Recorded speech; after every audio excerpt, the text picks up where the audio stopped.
In worlds seen and unseen, where spirits are transformed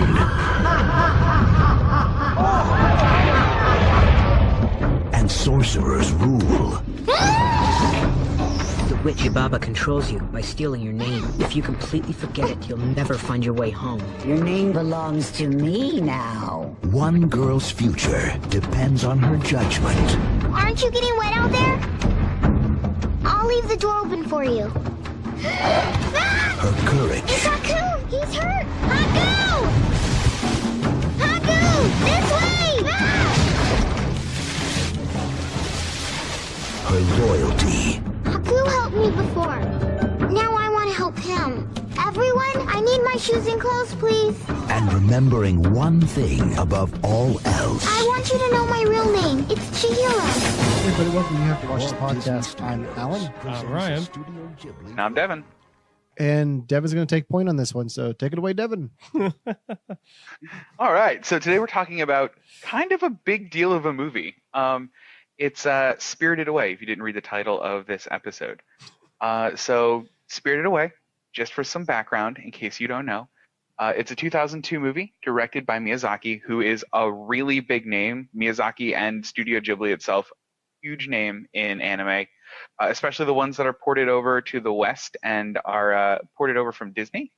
So it was actually originally made by Studio Ghibli, and then Disney and Pixar kind of spearheaded bringing it over to the United States, even to the point where in some of the movies, when they first started the relationship, Miyazaki actually ended up sending John Lasseter, the head of Pixar, a samurai sword in the mail with a note saying, "Don't cut corners," which is everything I wanted him to do.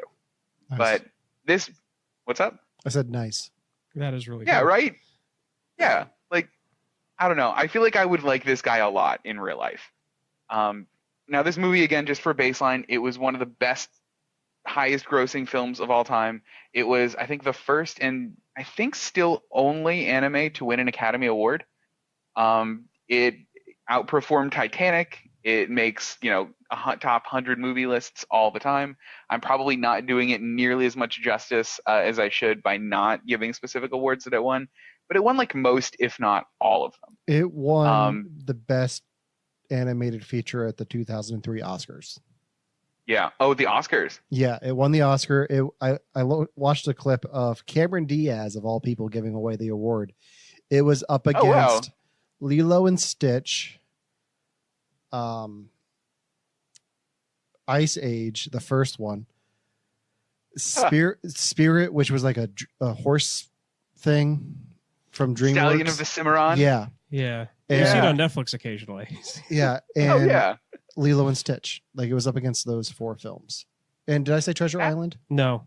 No, you didn't say. Treasure Planet. That's the other one. Well, I know why it won over some of those, but not. Yeah. That was an interesting year for animation. I would have been okay with most of those winning, except for Ice Age. Mm-hmm. Yeah. Oh, absolutely.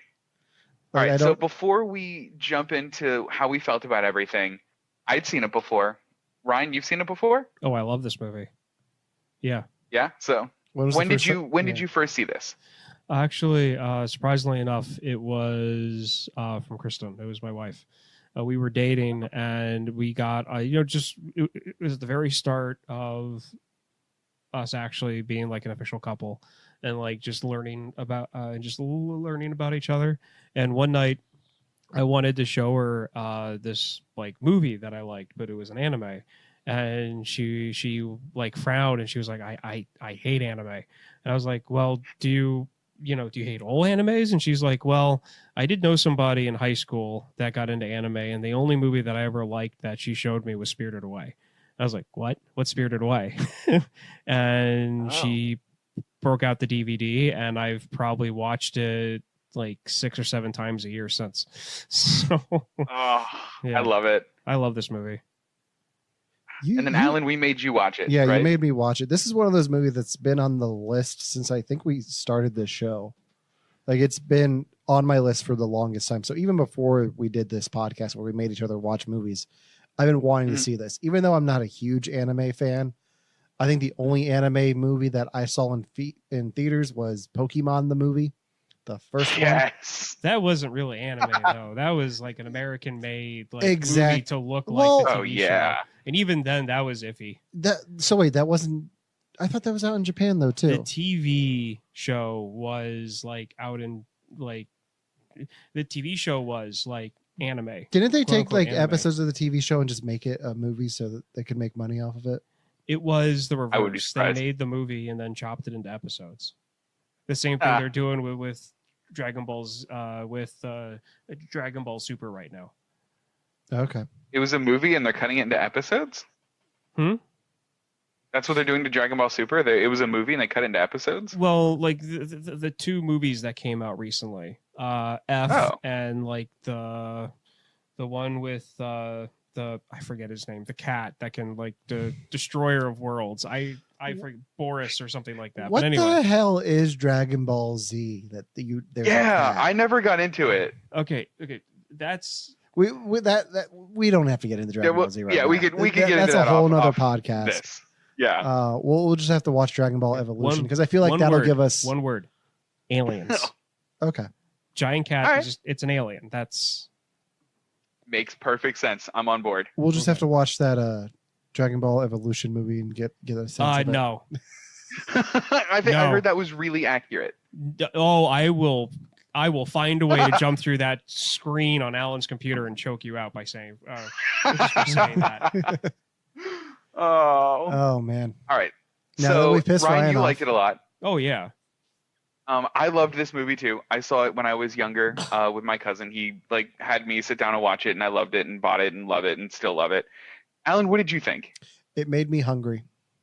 That I can vouch. I can vouch for that.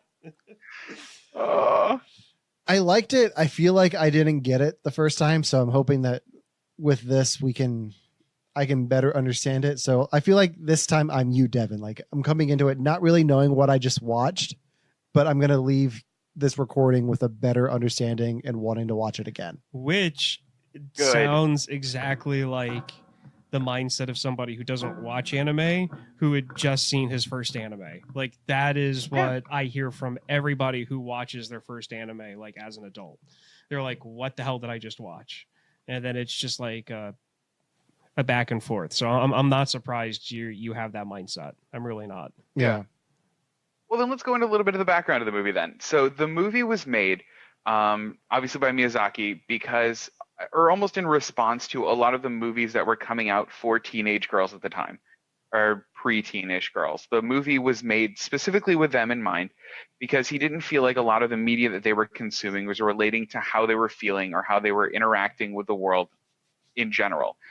He had read a lot of like magazines, like the preteen girly magazines, and they all kind of focus on like how to get a man and do this for your love life, but like that's not really what he thought they were interested in. So that's really why he made the movie.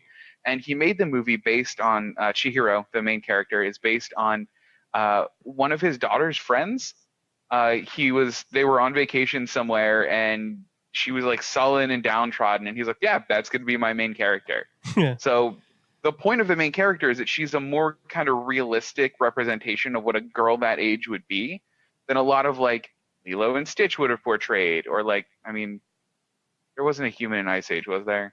Yeah, they're the little baby. Yeah, the little and then baby. the baby's Yeah, family like, at the end, but that's Yeah. not really relevant to the scenario here. yeah. So like, what did you guys think of that? Like, do you think that he actually like did a good job of capturing somebody of that age? Do you think that it ended up being as idealistic and stylized as it should have been? So for me, as somebody who's watched this a ton, that's one of the things that I've always admired about this film is that the main female lead in this, it comes across as a real person. And that's what I like about this. And that's what I like about all of the animes I've watched, excluding Dragon Ball Z. But that's one of the things that I liked about this film is that all of the characters, even the most magical characters, come across as being real people, a real personality, real flaws, real strengths. And I've like, even though it's an animation, a cartoon, I still see her and most of the characters as an actual person. And that's what I like about it. except for when they're pigs, right? Well, I mean, again, the magic part. Yeah, I thought she seemed realistic to me. Yeah, I guess that's all I really have to say to that. Like that explanation makes a lot more sense, and I feel like I need to watch it again to better talk about it. But that makes complete sense to me looking back at it. So, well, the one thing I like the most about it is you have this really grounded, very realistic main character among the most like insane, crazy, like monsters scenarios, like all of that I've probably seen in a while. Like a lot of the kind of fantastical elements that I consume or that anyone does, at least at that age, is a lot of like kind of Western mythology, and I hadn't been exposed too much to like what they believe in Japan or like the kind of ghosts or the kind of spirits they would. And like to that point, I thought the character models in this were awesome. Like I loved some of the ghosts and monsters. Like which ones did you guys like, or did you hate all of them? You can go ahead because you know them better than I do. Okay. My favorite non-human is the radish spirit. Of like all of the guests at the bathhouse, the radish spirit and its squeaky little feet is my favorite like guest of the bathhouse, mainly because the radish spirit knew that she was human when everybody else was freaking out about her, but he was wise enough to know that it's a kid. It's a little girl. She's no harm to this place at all. She's more afraid of what's going on inside than what anybody inside the bathhouse is afraid of her. My favorite overall like non-human character in the movie is No Face. Oh, thanks for stealing mine. Which is I mean, he's iconic though. He is iconic, but at the same time, there's a reason why. Like, there's a reason why he's iconic, and there's a reason why I like him, and it's because I feel like he embodies like human awkwardness. And then when he gets into a point where like he has that time to like be like have his ego like get out of like the one time in his life being an awkward person that No Face gets to like do whatever he wants, he goes nuts because he's been so awkward his entire life. He's never learned to push boundaries. And then that happens. I mean, I might be taking it the wrong way, but I've never really read or watched anything about this movie or about what the artistry means. From how I take the storyline, that's how I take No Face. That it's just he never learned prior to being in the bathhouse how where his boundaries were as a person, and that's why he just went absolutely nuts when everybody was just giving him stuff because he could form fake gold out of his hand. Yeah, I saw that as like a metaphor for like, I don't want to say capitalism, but consumerism, like gluttony to a point. Gluttony and wealth and all of that. I think part of me was drawn to No Face because I've seen him before, and I've seen him before in a very weird way. Adam Savage did a TED Talk. Adam Savage of all from people? the Mythbusters did a TED Talk where he did a cosplay as No Face at San Diego Comic-Con. I saw this. And he went around handing out people gold. And he talked about the culture of cosplay and how he was giving out gold to all these people and people were excited. And he gave a piece of gold. I'm paraphrasing. I'm probably getting this all wrong. He gave a piece of gold to someone, and then a few minutes later, they came back and gave it back to him because, having seen the movie, they knew that he could eat them, so they gave the gold back because they didn't want to get eaten. I love that. So yeah, he did a whole. I think this whole TED Talk was just on the culture of cosplay. I saw clips of that because there's a summarized TED Talk show that I listen to called the TED Radio Hour. And they summarized his talk, and they actually had an interview with him. It wasn't that he could eat them. It was bad luck to take the gold. Yeah. But I'm talking about in the movie, he eats them. Well, yeah. So, he eats them, but that's the main thing is the bad luck thing as to why the guy gave it back to him. But I mean, bad luck and getting eaten, pretty much the same thing. So I would say getting eaten means you have pretty bad luck. Yeah.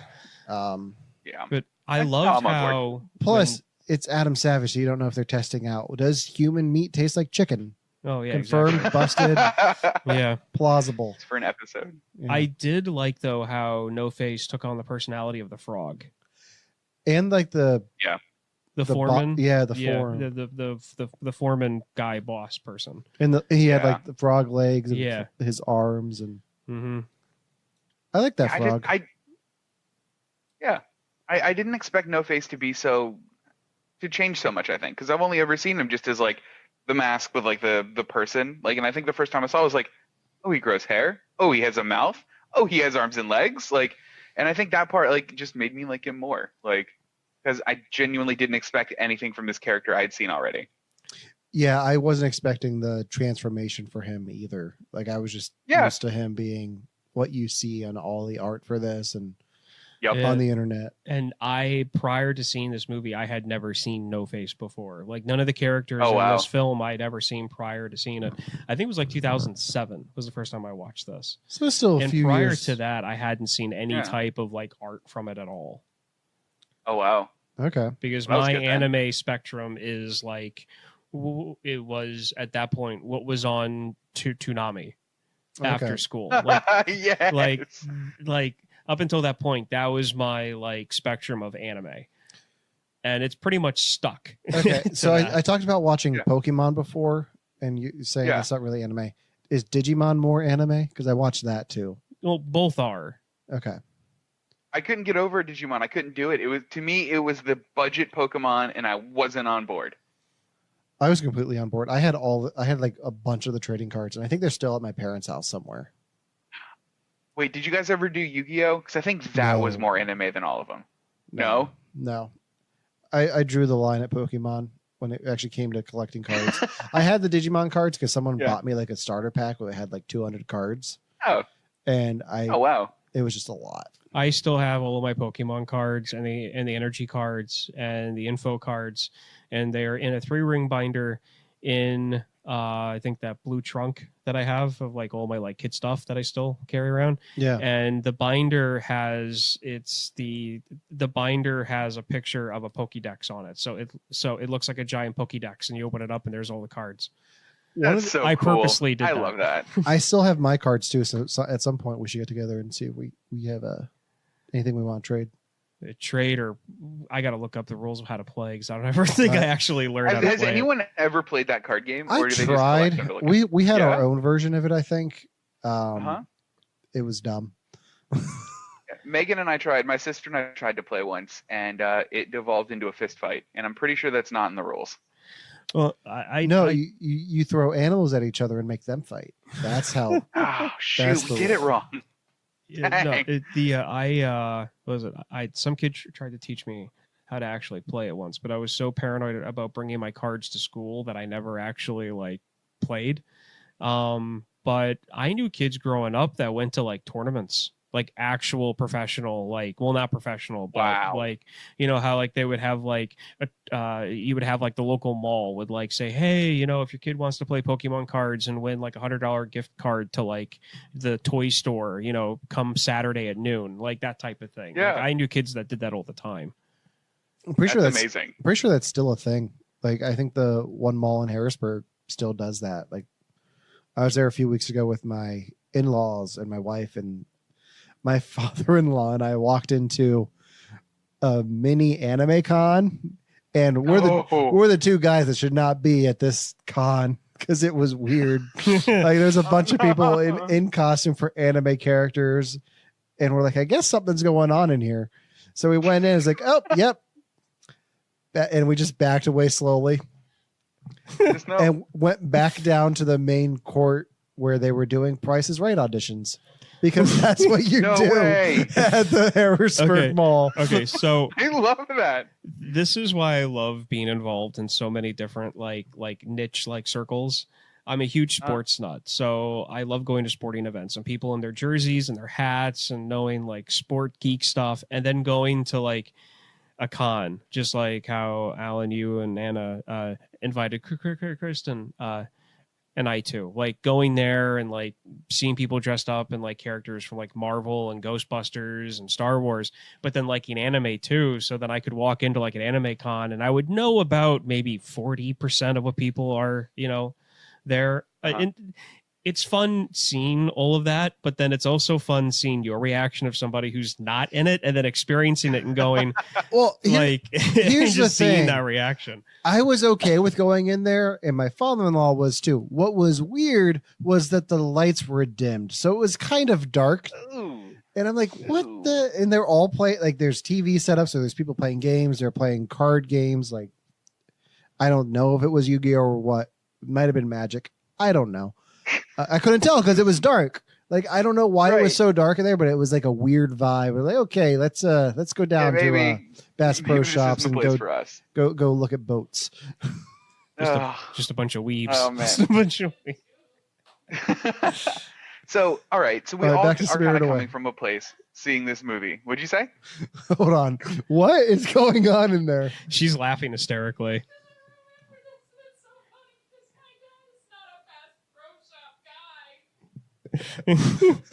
What? She's freaking out because I'm talking about her dad. Yeah. So we leave this con. We go to Bass Pro Shop for an hour. And had to go in the Bass Pro Shop and wash off all of the like anime stuff that they just walked into. They're like, I got to look at fishing lures to get all this out of my head. No, we stood. I have to cut all this out. Okay, so Bass Pro Shop's 2 floors. Yeah. So we're standing on the top floor looking at camping stuff, and we get over to the balcony and we're just looking at the boats down on the sales floor. And he's like, "Oh, that'd be a good one."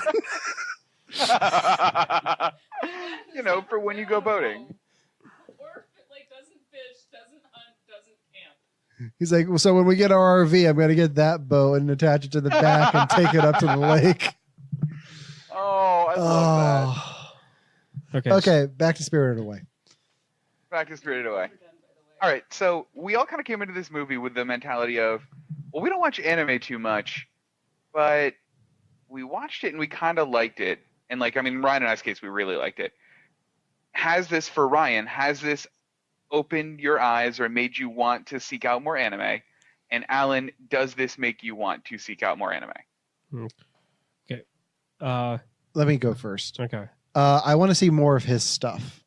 I want to see Ponyo. What is I feel like there's another one that I'm forgetting the title. There's of. a few. Ponyo's really great. My Neighbor Totoro is another classic. I recommend Princess Mononoke. I love that one.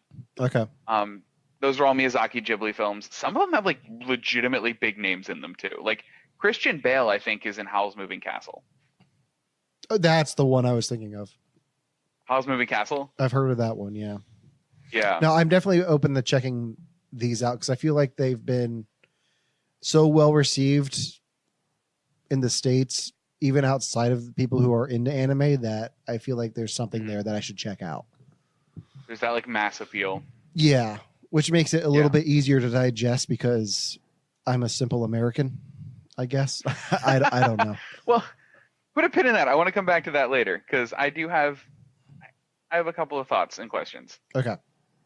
Yeah. Ryan, what do you think? I got to correct you first on your question. I was into anime before watching Spirited Away.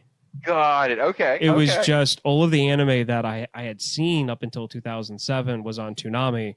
And my parents had a cable package that had this World Network channel where it had Dragon Ball Z undubbed, where it was just the subtitles across the bottom. Oh, wow. And it wasn't edited. So I was able to actually see the actual version of it, not the American cut of it.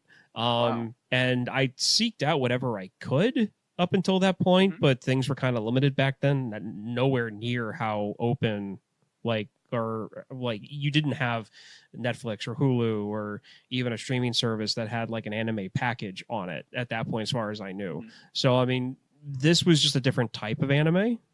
And it was one that I hadn't really thought about because the animation was a lot softer. Like it's not as like edgy as like Gundam Wing or Dragon Ball Z, and even like Sailor Moon. Like Sailor Moon is still a little bit edgy, and by edgy I mean the way that the characters are drawn. Like there's more edges and a little bit more sharper curves on anime characters than like American cartoon characters. And so Spirited Away was a lot softer to watch. Yeah, I feel like the art style here is very simple. Like it's not anything too complex to understand. It's just, it's not, you don't have the sharp edges like you were saying. It's like soft and round. That, and for some reason American animators don't like pinkies. Yeah, that's right. We don't. Yeah, everyone has like what, 4 fingers for some reason. Yeah. Yeah. I don't know. I think I'd call the animation style here very deliberate. Like there's not a lot of like flash. There's not a lot of like, we're going to make all these particle effects on the screen like Pokemon, or like, you know, what the episode that made everyone have seizures. Like they're not going to do that kind of stuff here. Like it's very like deliberate and yeah, I think soft is a good word for it too. And I think part of the difference between something like Spirited Away and Pokemon is like Pokemon is an action thing. Like that's very in your face. Charizard's throwing flames at Pikachu, and those are the only 2 Pokemon I could think of right now. Whereas this is just like a simple story about a girl that has these demons and stuff, but they're not, well, not demons, but like spirits. It has these spirits, but they're all their own beings. They're not all magical. It's simple, and they're just there. Like it's nothing too complex. Yeah. Well, all right. So that did bring up the question I was going to ask then. So speaking of, how did you guys feel about the fact that a lot of these were like rooted in Japanese culture? Like, did you ever feel like you were missing out on anything? So like my personal example was there was a scene where Chihiro steps on one of the little black things. I forget what they're called. Oh, but soot. One of the guys. What is it? The soot monsters? The soot balls. Yeah, the little soot balls. I'm sure they have another name. Yeah. But the one guy goes, he says something like cut the line, or he's like cut the line, and she has to like do this, and then he like does that, and like I didn't know what the heck was going on when he did that at first, and then like for this episode I researched it, and that's like a symbol of good luck in Japan, and like totally missed it on my first watch, like, and second and third and eighth watches, because that's not something I know. So like, did you think there was anything like that you guys were missing out on by not knowing those things? Like, probably, but I'm not aware enough to know that I did. It's kind of like you last week watching Dogma, not having grown up in the Catholic Church. So you know, you don't know what you don't know. Yeah. Like you don't. It's like was it the one example when I was a training coordinator, when I was teaching people how to train? You're gonna run into people who don't know that they need to ask a question because they just don't know. Yeah. And I feel like with Spirited Away, there are moments where that happens, where if you are completely cut off from knowing even the smallest amount of Japanese culture and you're watching Spirited Away, there's probably about 10% of the like the little nuances in the film that you're going to, be like, it's a different culture. And you're just going to go with it. Because that's how I was with the thing that Devon was talking about, because that was the slug monster thing. Like that was that was the embodiment of the spell that the owner of the bathhouse put on what's his name? Her henchman, the guy that befriends the girl. The white dragon. What is his name? Haku. When God bless you. Yeah. Good night, everybody. And we're done. Anyway, and then she like they did the thing by like cutting the fingers. I just kind of shrugged my shoulders at that, like it's a different culture. It must be to like ward a bad spirit off or something, and just went on with the film. I think the only thing that I ever kind of was like, about was the obsession with food in this film. The first time I watched it, I'm like, what is with food? But then watching it more and more, and then watching shows on like Japanese history and Japanese culture outside of anything directly related with food. Food's a big thing in every culture, and Japanese is, and in Japan, they're one of those cultures where food's a bonding experience. So that's why there's a lot of food, and it's a bathhouse. People are coming together and they're trying to like strengthen themselves, and there's food. So yeah. So They make the food look so damn good though. they really did, to the point where I watched this with Ryan Monday morning, and afterwards was like, so you want to go get sushi? that was literally his first words. Like after watching the movie, he looked at me and goes, "So, do you want to get? What's the name of the place again?" Sakura? That sounds good to me. Like, do you want to go to Sakura? And I was like, where? And you explained to me that it was the sushi bar, like hibachi place in town. Yeah. I was like, yeah, sure. And it was fun. delicious. It was delicious. I had the Shippensburg roll. The Shippensburg roll? What is that? Americanized sushi. That's what that is. Yeah. To the point where I'm pretty sure that one had mayo on it. See, me, I got a sushi molded sandwich thing where they compact the rice into like a sheet, and then they put a thing of avocado and then salmon. No, it was the pressed white rice into triangle forms of like of what would be bread for like a small sandwich. Yeah. And then it was avocado, and then it was shrimp, and then it was spicy salmon that was raw. Oh, that sounds so good. And then it had the like spicy sauce, like the orange spicy sauce on it, and then it had like chef's like sauce that was really good. And it was 4 of those, so it was like, so they looked like tiny little sandwich squares, but it was so good. It was good. Yeah, that's everything I want. That's everything I want now. So the Shippensburg roll is eel, shrimp, crab meat. Their menu's really bad online. It's salmon deep fried with chef special sauce. But I'm pretty sure there was a little bit of mayo in there. Oh man, that sounds really good though. Isn't half of it deep fried? Like deep fried? And it's deep fried. It's all deep. Like the roll is deep fried. Pretty much, yeah. Oh my god, I need it now. Yeah. So next time you're in town, we'll. Next time I'm in town, we're going out. We're gonna get this sushi. Yeah. Or we can go to a good sushi place and get the Godzilla roll. I want that. Is it big? Is it like actually like a big roll? No, it's got a lot on it. So yeah, it's like a normal size roll, but it's loaded. Yeah. Yeah. That sounds awesome. So back to the movie. Yes. One of the things that I think that I had a problem with when I first watched the movie was the fact that it was all in a bathhouse, and like it was such a popular thing. I've never been to a bathhouse before, and I don't know if I'd ever go to one. Like, I don't know. I don't think this movie sold me on bathhouses. I don't think that I like now need to go to a bathhouse to experience it. Like, I don't know. But I know it's a cultural thing, but like I don't know if I'm sold on it. In each culture that does the whole bathhouse thing, like it's a different thing for like each culture. I mean, yeah, baths are part of it, but like there's a difference between like if you go to a Japanese bathhouse, you go to like a bathhouse in like Turkey or France, like they're different.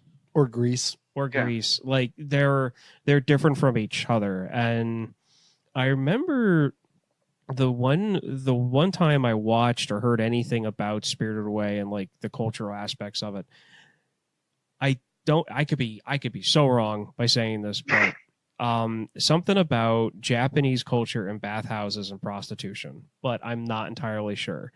There is no way that they would bring this up in a kid's film like in Spirited Away, but it's still there, and I have this gut feeling that I remember hearing that somewhere, and I feel like some of the female characters in this film are supposed to be that, but they never really say it. Huh. That's interesting. I don't think I've ever thought about that because I didn't know there was that like link to prostitution. Like, what character would you have thought? Some of the female like background characters, like they're not all cleaners and maids. Like some of them are for other things. And they just like don't talk about what they're about. Yeah, because I do know in like ancient Japanese culture and even like today, like sex is a big thing and it's part of their culture. So I mean, a bathhouse like that, I'm sure there were things like that. Besides this bathhouse, it to me is like depicted as like a what's a good American phrase to use? A retro bathhouse. Like it might be a bathhouse that exists in 2001, but it's got a retro feel of like 1720 or something like that. Yeah. Like that, you know. I think you can look into this and see the sex brothel type thing. Yeah. I don't necessarily think that's the case, but I think you can make the argument for it. I don't necessarily think that's what they're going for. Yeah, no. And yeah, no, and I feel like in the movie they never brought it up, and I feel like the animators probably made it a point of like, we're not going to bring this up, we're not even going to hint at it. But it was one of those things where I feel like it was in the era that the bathhouse is depicted in, that option per se was available at bathhouses. So I think that's where they were talking about like, hey, Spirited Away is set in a bathhouse around this time period. Yeah. This was something that they offered. And then I remember thinking to myself, well, maybe that's why there were so many background female characters and why all of the male characters were like bosses and cooks. So, I mean, that's as far as that went in my head, like, to be honest. Okay. Yeah. So while we're on this topic of like the maids and stuff, I have a question about Lynn. Yeah. We haven't really brought up much this episode. Yeah. Is she human that's living in this world now, or is she a spirit? I took it originally she was like Haku was. Okay. But where Haku is like a river god or like a river spirit. Like I took that she was just another type of spirit who chose to look more human. Okay. Yeah, because I mean, I never really thought about it until just now, and I would have to agree because Haku, I said that really weird. Haku is there because the river no longer exists. So I mean, the spirit has to go somewhere. So he's lost.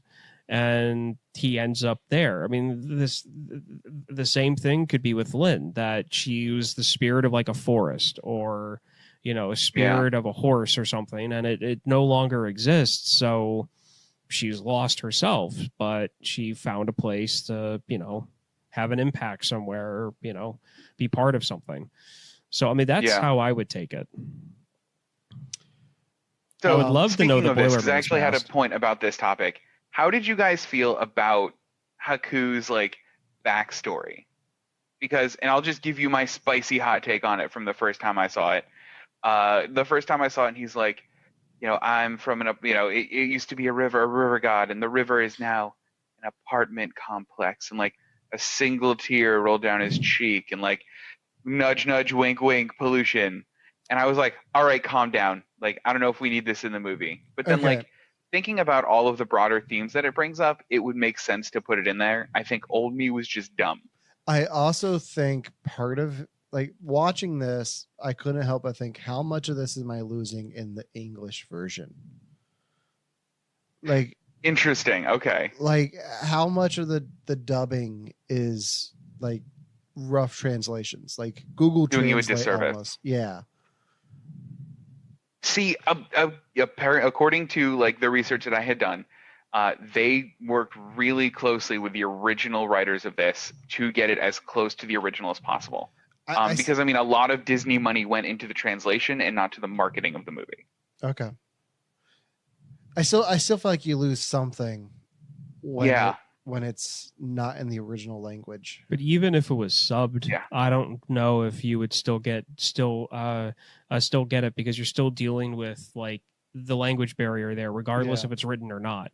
Yeah. So I mean, there's that nuance that's just missing in general. to me, they needed this. They needed Haku to be a spirit that no longer was the spirit of something. So regardless of what the spirit was, the spirit of what they were had to have disappeared. And so to me, the easiest way to do that is, oh, well, there's a lot of development going on in our country right now. Does anybody know of like anything that they, you know, in their hometown that had either like disappeared or was destroyed because of development? And somebody probably raised their hand and said, we had a creek that went through our neighborhood until they built like an apartment complex. Does that work? And like, yeah, sure, that works. Haku, river That's spirit. our main character. Yeah. So I mean, to me, the whole like, you know, Native American with the tear going down his face, seeing garbage on the ground, I think that's a bit of an overreaction to Haku saying that they built an apartment complex to destroy his river. Sorry, young When you've Devon. met me, right? Like overreaction is like just what I do all the time. So this is completely in character. Mr. I haven't seen RoboCop because the name tells me everything I need to know about it.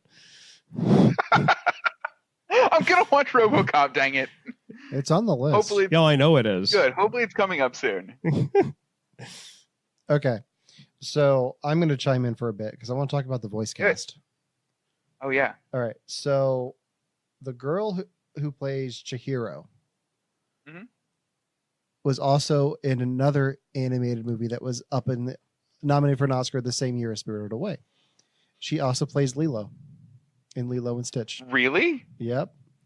I did not know that. That's really cool. Yeah. And so I was like, that voice sounds kind of familiar, but I didn't put that together until I was watching the Oscars clip and somebody put it in the comments. So I thought that was interesting. I was like, that's the trivia that I've got for this podcast. That's what I know. So then watching it, like Haku sounded familiar to me. And I was like, I know that voice. Why do I know that voice? So he's played by Jason Marsden, who is the voice of Thackeray Banks in Hocus Pocus. Thackeray Banks. Who's Thackeray Banks? The cat. Oh, the cat? Yeah. Oh, that's cool. So that's how I know that voice.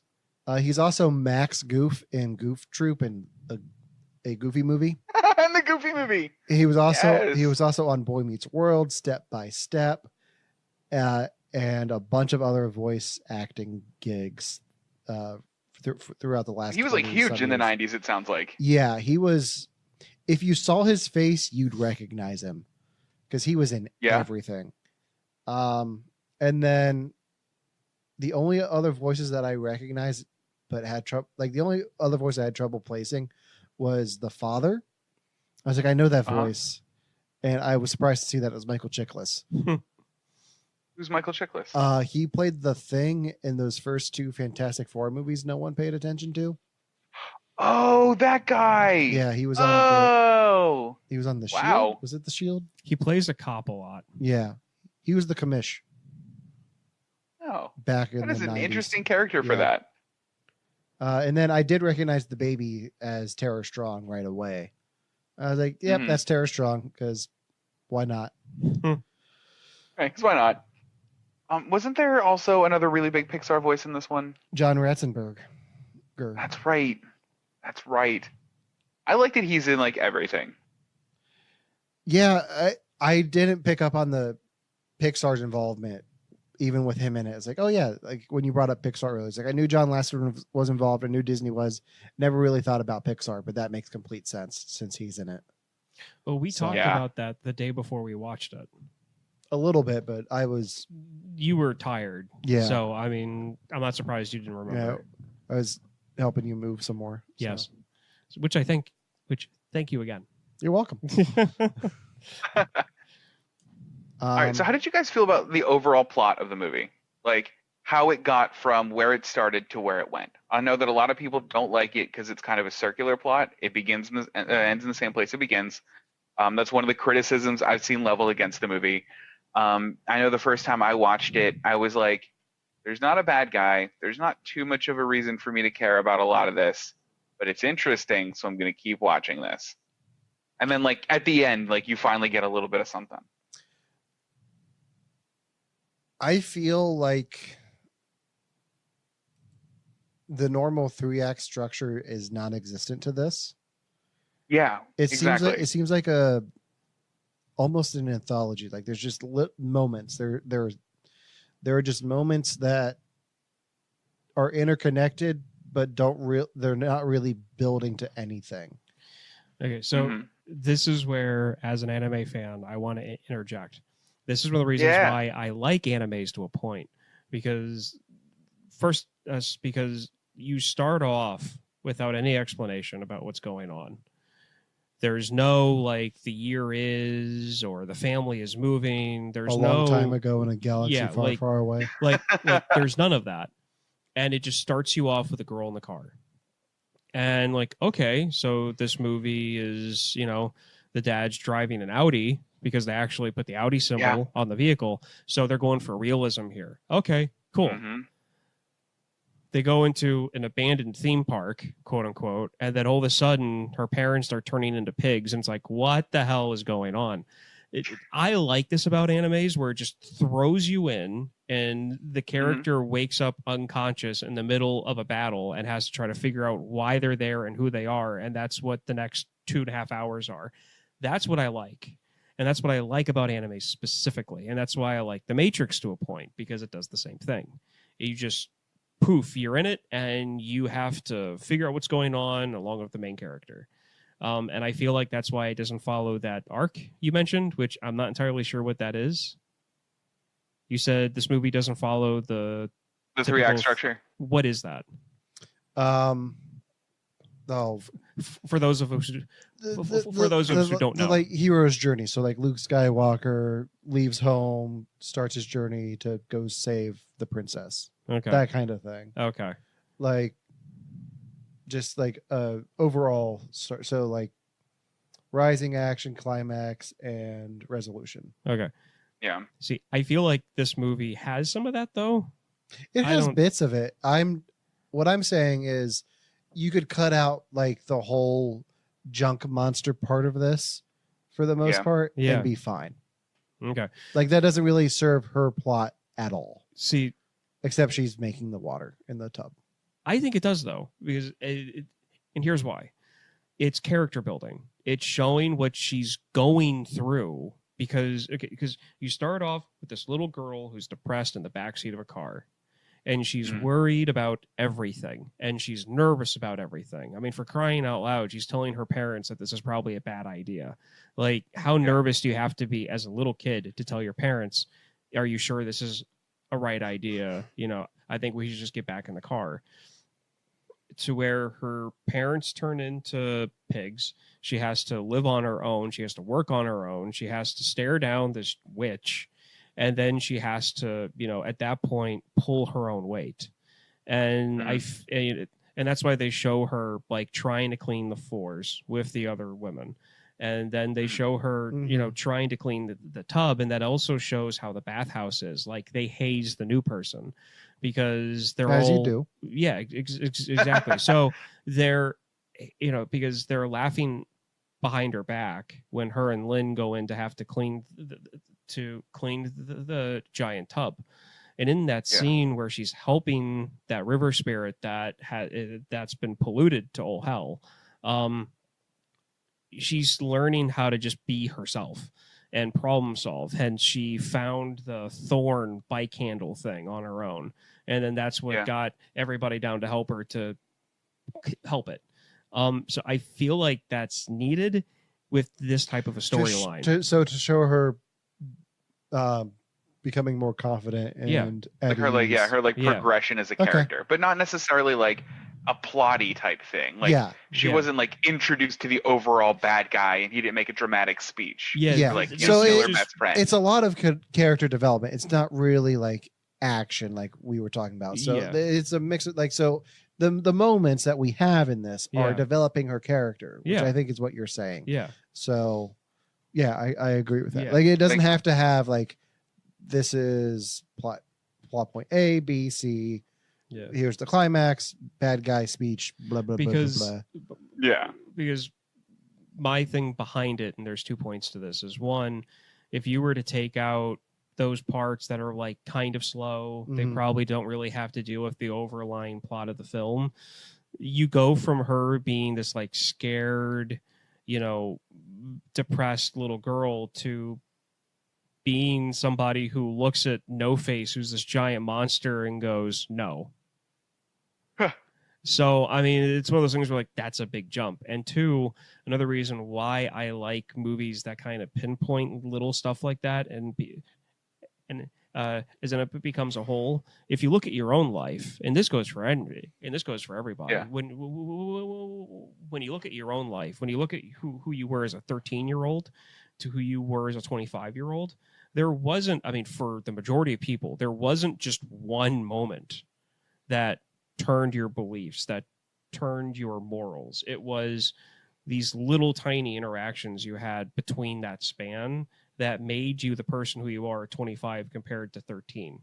Like, unlike in the movie Fanboys, a lot of people don't have their Death Star. Some people do. Some people have that one thing that turns their whole life around.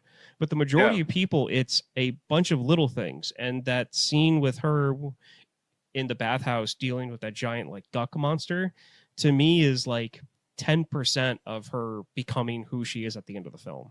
So to me, well, and like to that point, like the director or the creator of the movie, Miyazaki, made that scene specifically with that river monster and getting the bike out and all the trash out of it, because when he was a little kid, he cleaned up a local river, and like him and 10 of his friends pulled a gross rusty bike out of the river, and they pulled a whole bunch of other stuff out of the river, and fish came back to the river, and he like cites that as one of the things that helped to make him who he was today. So like that part of the movie like is serving that purpose for that character, but is also like just part of his life. That makes sense. So I just want to address quickly that I find it funny that this is 2 weeks in a row that we have a giant guck monster in the movie that we talk about. There's a theme. It's Guck Monster Week. Next week, no, we do not, as far as I can remember. I could be wrong, though. I forget what next week is. Oh, well, it's for you. So, it's for me? Yeah. I can't wait. All right, so let's try to wrap this up in the next 10 minutes or so. Yeah, I mean, so that's like all I have on this movie. Some of the animation in this is done so well, like the little details, like Ryan, you had mentioned that they're driving an Audi. That Audi that they're driving is a real model of Audi, and it was the first model of Audi to feature anti-lock brakes. And when you see the dad slam his foot down on the brake, his foot starts pumping like this because of the anti-lock brakes. Like, who does that? Like, that's so cool. And like, there's a lot of little stuff like that in this movie that I like. Going back to the Audi thing, like, did you read that it was an Audi somewhere, or did you just recognize it watching the movie the first time? The first time I saw this movie, it was like a second and a half on the first scene where they show the back of the car. Like, oh, that's an Audi. I'm just shaking my head. Like, why? I'd never pick up on that stuff when it's live action, unless it's like Transformers, where it's just like Chevy. Okay. Well, okay. So here, first off, we don't have to get into it. No. But real quick, I've never. Okay, so this film and a lot of films. For a lot of films, they don't really brand their vehicles. They hardly ever do, because you have to pay money to do that. And when they do that, they make it so insanely obvious. It's mind-numbing. This was the first time in an animated film where I looked like I was watching a live-action film shot that had a cartoon filter on it. Because that car, its basic outline is that model of Audi, and the Audi symbol is just 4 rings that are linked together, and the Audi symbol to begin with is kind of big. So when it was on the trunk, because the scene is from behind the car, it was plainly obvious, like, oh, look, an Audi. Like, that's why. There it is. Yeah. If it was a BMW or a Toyota, I probably wouldn't have picked it up, because the symbol would have been so small on the trunk that I would have, oh, it's just a cartoon car. Like, I really wouldn't have even like seen anything about it. But Alan, what did you think of the music in this? I enjoyed it. I'd have to watch it again to like get a good appreciation for it. But no, I enjoyed it. I can see me adding it to like my new music score playlists that I have on like Spotify. Okay, because I know that music is definitely a big thing for you. So I wanted to ask that I feel like question. with something like this, I need to watch it again just to appreciate it more because there's still trying, like when I was watching, I was trying to figure out what's going on. And like when I go back and rewatch this at some point, which I probably will do, I'll definitely take note of that. But for the podcast, I'll be going through the soundtrack and already I found a few tracks that I like. Oh, I should look into this some more. So I enjoyed it. Oh, So cool. then my second question, Okay. because we are pressed for time, what are your one or two biggest questions you still kind of have processing the film right now?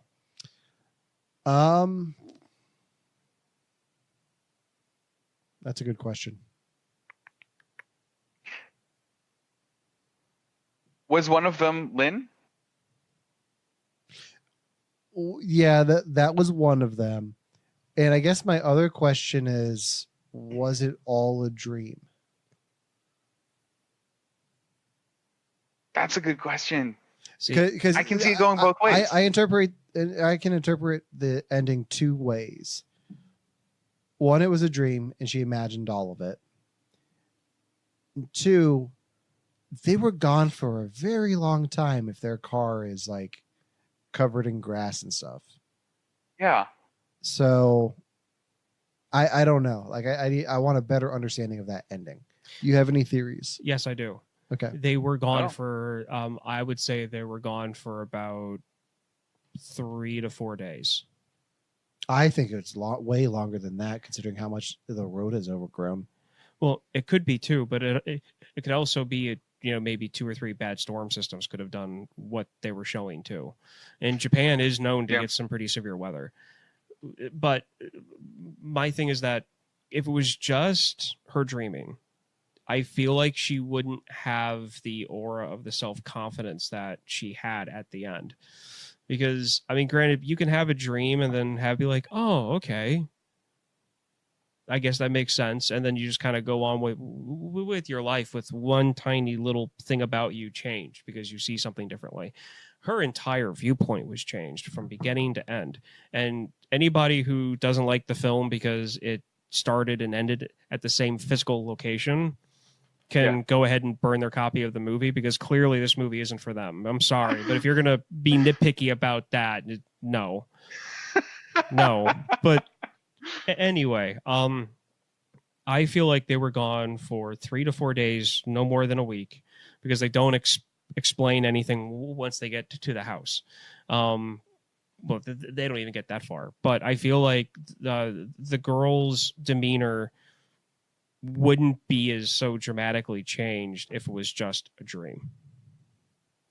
That, and I've seen videos and pictures of those abandoned like theme parks that Dad was talking about. Oh, yeah. They don't look like that. Yeah. They really don't. Yeah. All right. All right. So, final thoughts, guys? I liked it. I want to watch Yeah. the rest of his movies just to watch them. Maybe once we get through the Kevin Smith stuff, we'll do like one of these a month or something, or That would be bi-monthly. neat. I'd be happy.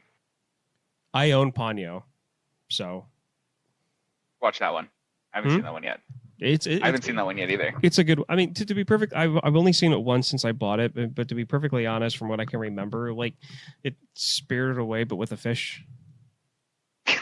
Okay. I think Yeah. if I remember, like I remember really, really enjoying it. I've never gotten around to watch it again. Okay. But I really want to. So Have you guys ever seen Graveyard of the Fireflies? no.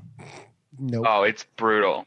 It's about 2 kids surviving after their parents have been killed in the bombings that America did in Japan and World War II. It's a rough watch. It's a good watch. It's a rough watch. But It's a realistic along watch, the is same what vein. you're saying. Yeah. Yeah. But like, ugh. But yeah, no. My overall thoughts on the movie. I loved it. I like this movie a lot. I own it. Same. I don't. I'll probably see if it's on like a streaming service or something. Do we think this will show up on Disney Plus? Yeah, it will. I hope so. Disney still owns it on this side of the pond. I mean, on this side of the ocean. So I Yeah. almost said pond like it was the Atlantic. I mean, across the pond. Yeah, I mean, Just a different pond. What would the Pacific be if it's A not lake? a pond? A lake? The lake. If the Atlantic Ocean is a pond, the Pacific Ocean is a lake. I get behind that. I'm trying And to the think of a bigger Indian body of water. Ocean is a puddle. And the Arctic Ocean is a ice cube. Pretty much.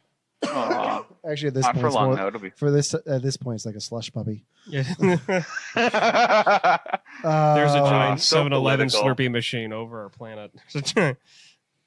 Okay, well, part of me wishes that I didn't like this movie today, so I could say tune in next week where we make Devin watch something with a vengeance. But I can't say that because I like this movie. But I said it anyway. So tune in next week where we celebrate the end of summer with one of the most summery movies that I can think of, Die Hard with a Vengeance, Oh, it's that one. Devin has never seen. Which oh my god, it's gonna be that is my favorite Die Hard film of all I am time. so Is it a excited. summary movie? Well, you have to watch it. And You find just have to out. watch it and find out. I'm Yeah, excited. yeah, I'm excited for this one too because I don't think my wife has seen this. So I told her I'm making her watch this one with us too. Yes. There are so many moments in this Yeah. film that we're gonna do that are just that I actually laugh out loud every time I watch this film at certain parts because it's too good. It's too good. Just remember, Devin. Yeah. Don't look at the cast list. Don't look at anything. Just hit play. Oh, done. That's all I'm Yeah. doing. Okay. Where are you watching it, or how I are don't you know where watching it is, like where it's available. If it's not on any streaming service, I'll find it. Yeah, we'll talk after the show about that. So Because Yeah. we Not gotta that- make sure not that the that we're- service doesn't ruin it. yeah, not that we're gonna do anything illegal. We don't, Nothing illegal. We No, don't we have would never time- do We that. would never. We don't have No, time we are. to do that. Yeah. So, all right. So that's it for this week. For You Have to Watch This podcast. I'm Alan, Ryan. I'm Devin. and see you next week.